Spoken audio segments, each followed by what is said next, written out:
.org.uk during the session, and we'll get you the link and you can join in with the Zoom group a little bit later on. I hope that we've found it interesting, useful, helpful, being part of the Alpha course over the last 6 weeks or so. It's been a very shortened one, just to give us a little bit of a taster, really. We haven't tried to answer every question or cover every topic that we might do. But what I wanted to do tonight was I wanted to kind of find a way to wrap up what we've looked at over the last 6 Mondays. And the questions we're going to try and answer, I suppose, a little bit are, so what? We've done lots of things over the last few weeks. So what and now what? So what and now what? That's what we're going to try and have a think about tonight. Let's just try and remind ourselves, if it's okay, of what we've covered over the past few weeks. We began by asking the question, why this? Why do this? I mean, lots of people don't. Lots of people get by with houses and cars and all of that without ever kind of exploring questions around spirituality or without ever beginning to think about their faith journey. So why do this? And why do this? Why do it in this context, in a church, in the context of asking questions about faith and spirituality in a Christian context? That's why we start. That's where we started, and then over the couple of weeks after that, we kind of drilled down into the central idea at the heart of Christianity, that in the person of Jesus, the God who created everything has acted decisively in human history to show us what he's really like and to begin the process of making, of kind of remaking the world, of making the world a better place.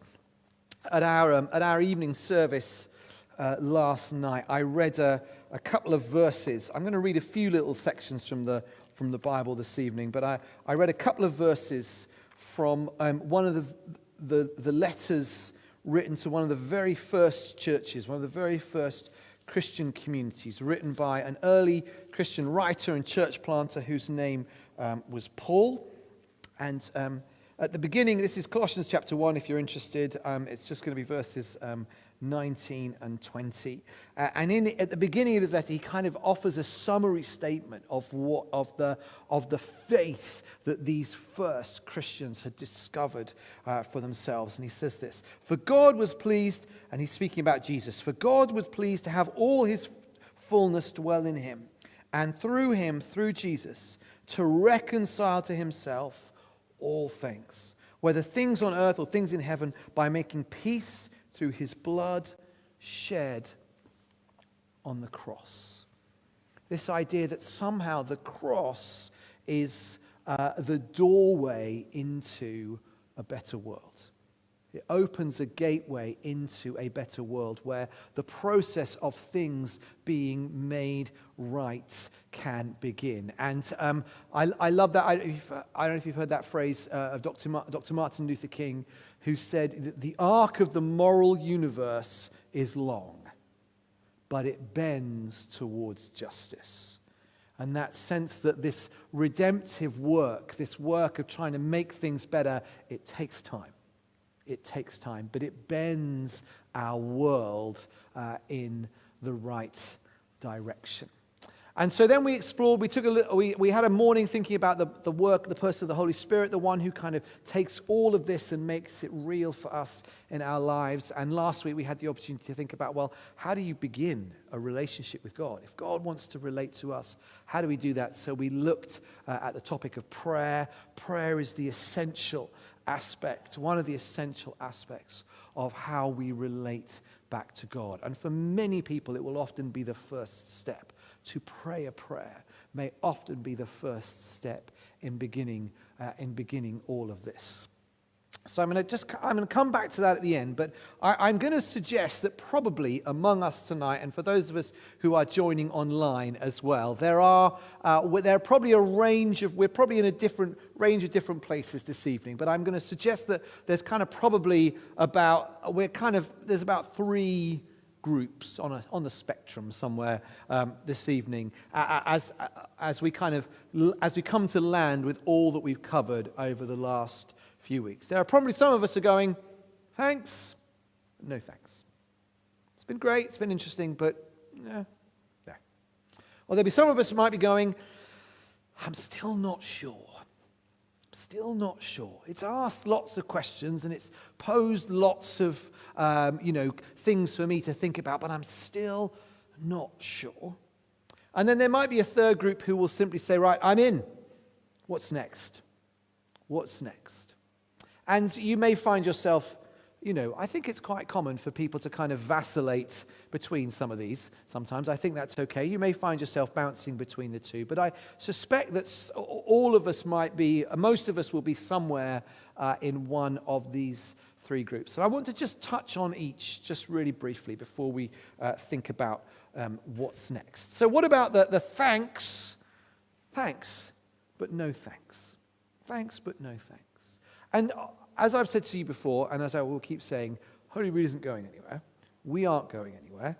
This isn't going anywhere. There is always there's no pressure to kind of suddenly, sign your life away in blood, and now that's it. I am now a signed-up Christian. There's no pressure to do that. There would never be any pressure to do that. The journey you are on is your own journey, and there will always be other opportunities to pick this journey back up again.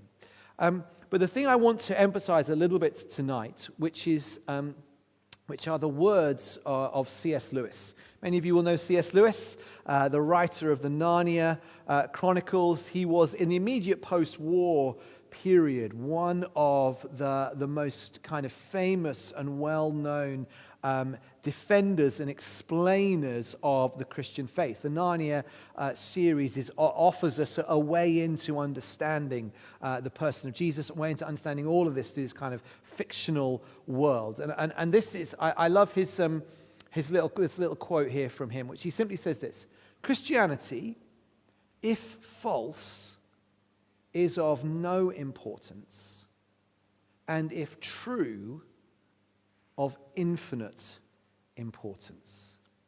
The only thing it cannot be is moderately important. It is pretty binary. Either there is a God and it is all true, in which case that is the biggest single defining reality of our lives and of everything. Or it's not true, in which case everything around us is all that we see, and we need not give it another further thought. The difficulty is trying to kind of find a halfway house where we go, oh, well, I like kind of some of it, and I like this, that, and the other, and I like some of the things that it makes me feel, and some of the things that I might hear about it, but I don't know how I feel about the big picture of it all, the big central idea of it all. You can't really kind of cut this thing up. And as we'll see, because the questions about who God is they're the first questions. They're the things that we answer first, and all the rest of it comes from that, really. So for those of us who are still not sure, what next for us? What does it look like to keep searching and to keep wondering? The question that sometimes people ask in this situation is, what would convince you? What would convince you? Honestly now. What would convince you? I was listening to a podcast. It's a very good podcast, actually. If you like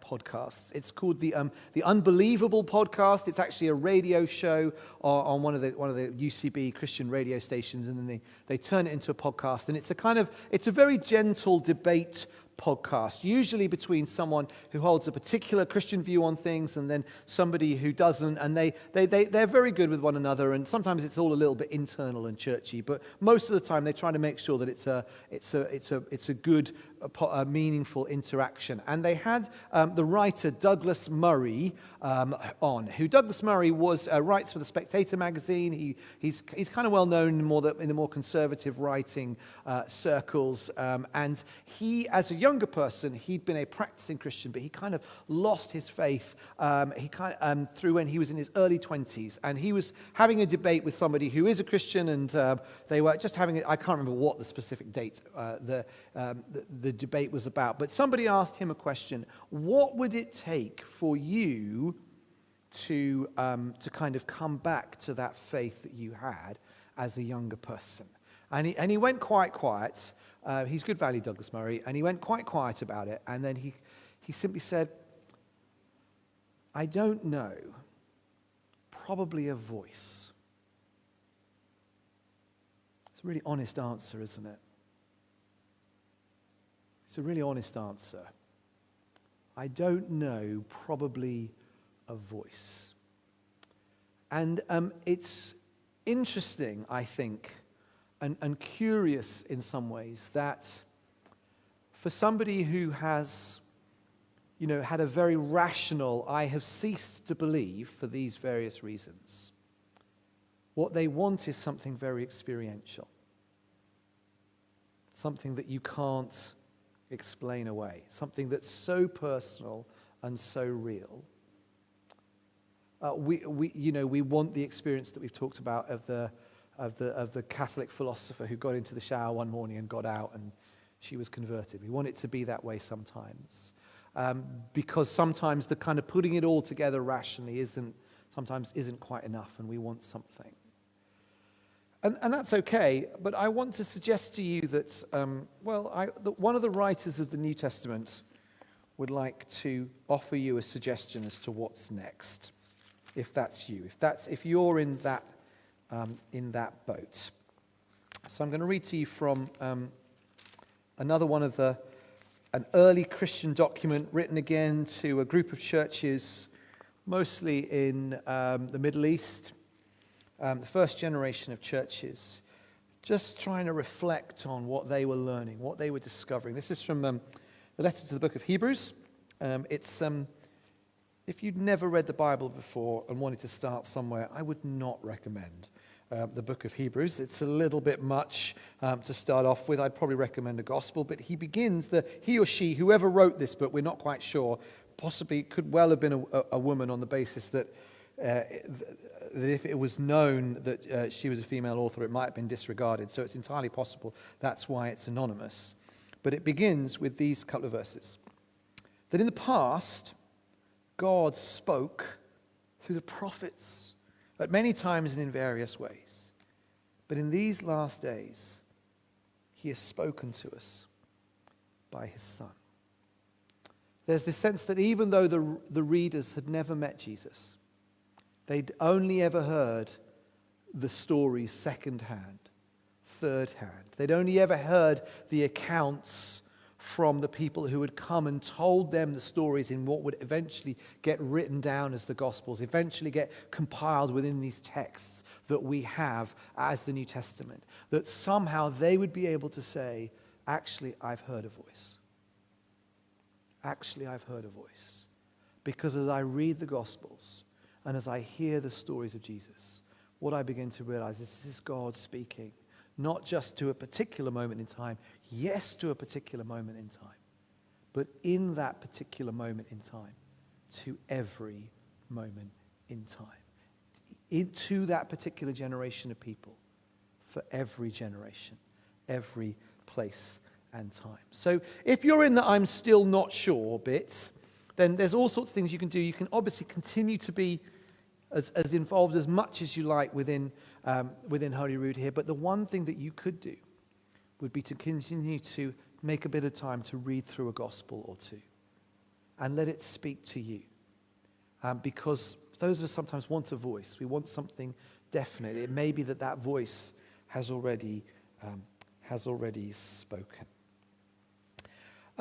It's sometimes funny for us reading the Gospels because we now feel so distant in space and time from them. This is about reading about a pretty almost agricultural society, a modern society. Back in 2005, I was very fortunate to visit Mozambique in southern Africa a couple of times in January and July that year. I was working with a local missions and relief organization that had particularly been involved in the aftermath of the floods in 2000 in northern Mozambique, providing relief. They were a Christian relief and missions organization. So one of the things I got to witness was a couple of missions out in some of the villages right out in the bush. And what would happen was that they would take out a flatbed truck and they would put up a big screen and they would show a movie of the life of Jesus that had been dubbed into the local dialect, which is known as Makua.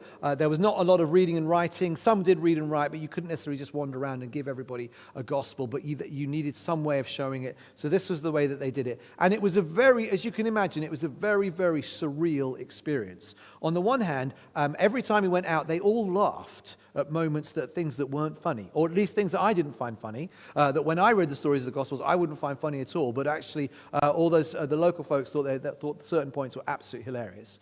But it was a surreal experience as well, because the story we were watching played out on the screen. The experience, actually, the listeners in the bush in Mozambique, their lived out experience was much, much closer to what they were seeing on the screen than the Westerners who had come with all of our tech to tell them this story. And it just illustrated for me again how actually sometimes the geographical distance and the distance in time can mean that sometimes we feel like reading those Gospels is now, a long time ago in a galaxy far, far away, but with less lightsabers.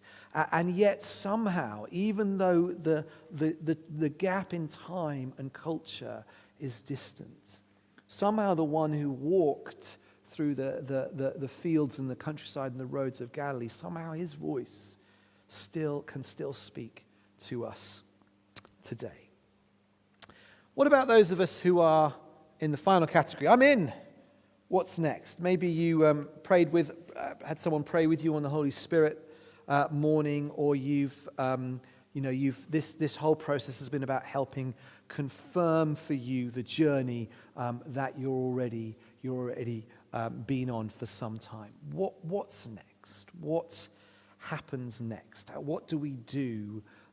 What do I do? What do we do as people? Well, I'm not going to read all of it, but I'd love to draw your attention to one final text from the New Testament. This is from the book of Romans. It was a letter written to the very first church started literally in Rome. That's why it's called the letter to the Romans. It was written by somebody called Paul, who was a traveling church leader who started churches all the way around the Mediterranean, and who was hoping to visit Rome himself, and so was writing them this letter as a way of introducing himself. It's a very long letter. It's changed the world at least once or twice, this letter. It was one of the things that helped launch the Reformation. It was one of the things that helped launch the Methodist movement in this country and around the world. It really has impacted the world in all sorts of ways. And it's about 16 chapters long. It's pretty dense. You can have a go at it if you want to. If you don't understand it, come and talk to Beth. She'd love to talk to you about it. But after 11 chapters of explaining what's at the heart of the Christian faith, 11 chapters, at the beginning of chapter 12, Paul, he gets down to this point. He says, what's the response? What do we do? What's next? And he says these words. He says, therefore, all of this, therefore I urge you, brothers and sisters, in view of God's mercy, to offer your bodies as a living sacrifice, to offer yourselves as a living sacrifice, holy and pleasing to God. This is your true and proper worship. So there's a sense of saying yes. We've explored this a little bit as we've gone along. There's a sense that we can lay out all of the good reasons why this is a good idea. But at the end, each one of us has to make a step of our own, a sense of saying yes. And then what comes from that saying yes? Then he says this. He offers a picture of the process of kind of a new beginning, a new start that brings in a person's life. So he says, don't conform to the pattern of the world around you anymore, but be transformed by the renewing of your mind. Then you will be able to test and approve what God's will is, his good, pleasing, and perfect will. To say yes is both a statement of faith, a step of faith, but there's also a sense of turning around. There's also a sense of whatever direction I was going in before, this is now the path that I'm on. And a sense that on that path is a path of personal growth and change. Colin, our dear assistant minister, tells the story of coming to faith as a young man. He was in work. He's told this story publicly before, so he won't mind me. I haven't asked him, but I'll find out later whether he minds me telling this story online or not. And he tells the story of coming to faith as a young man, and he was already in the workplace, and he was in one of those work environments where the air was blue most of the time. And yet, when he found himself becoming a Christian, even though when he became a Christian, one of the things that first began to change about him was that he knew he had to begin to change the way that he talked, the way that he spoke in work. He just knew that it wasn't okay for him to turn the air blue as much as he has done. I can't ever imagine him being like that. I mean, this is like 40 years ago now. So if you've met Colin, dear Colin, I can't imagine him ever being like that, because he is... it's actually slightly alarming, disturbing to think of it, really. But that's how he was. And so that turning around, so for him, that turning around was a step of faith. It was a beginning to put his life into a different direction. But for him, there was almost immediately a process, the beginning of a process of change, of a kind of black and white. You are going to have to change. And the challenge for him was he was in a workplace where that was perfectly normal, where he'd been part of that up to that point, but the not conforming bit was about beginning to say, I just can't, I'm just going to have to, now that I am on this path of following Jesus, I'm just going to have to make some changes, regardless of the environment around me. Some of the changes might be, some of the things that confront us quite early on might be very different from that.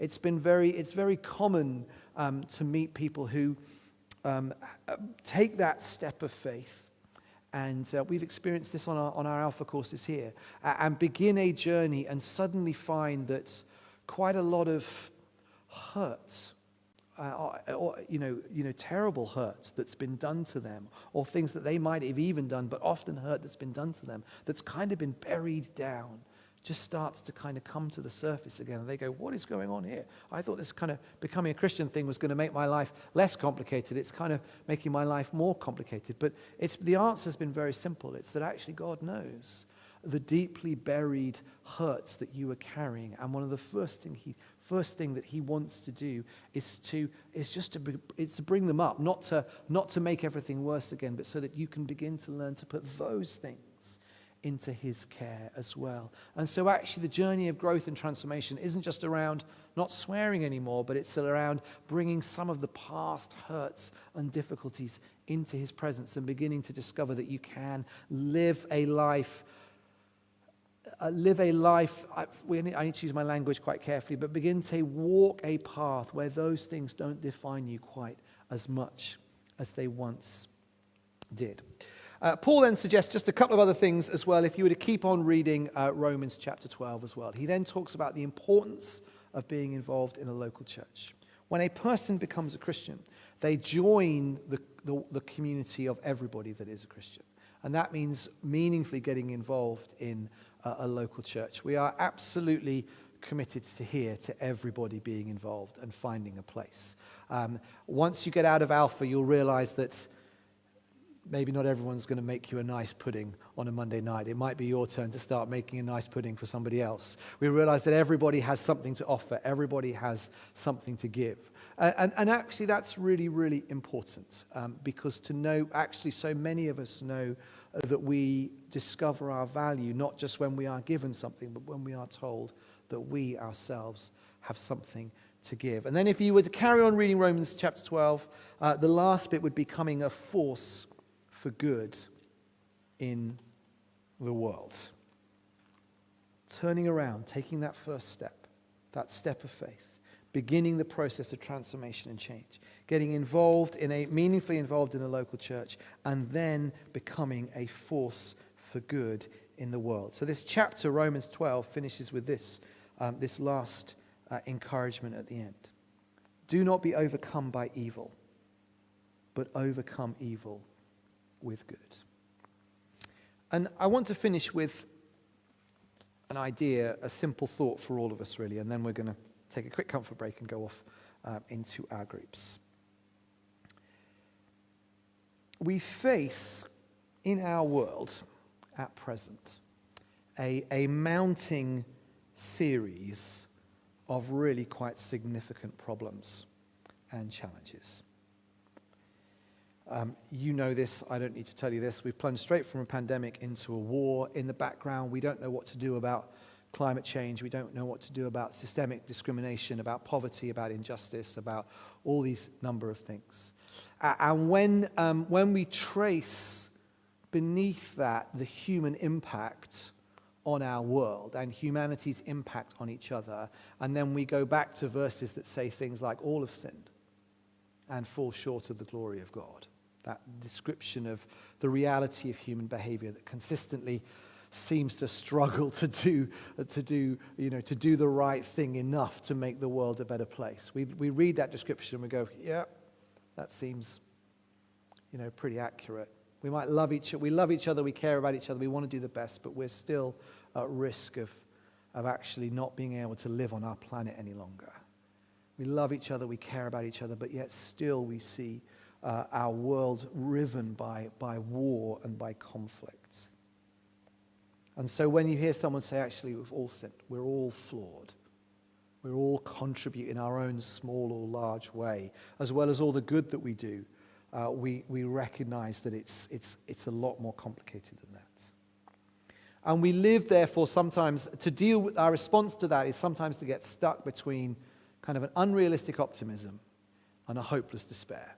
What do we do? What do we do about the world? What do we do about the world in which we find ourselves? Without these questions, talk shows on the radio would run out of things to talk about really, really quite quickly. And I don't know if you listen to many talk shows, but whichever social issue, they tend to fall into two categories, the callers. There's either this kind of unrealistic optimism that if we can just educate people better, and that's not bad, that's not wrong. If we can just educate and inform people better, then we can help our world become a better place. I want to tell you that Vladimir Putin is not an uneducated person. He is not an uneducated person.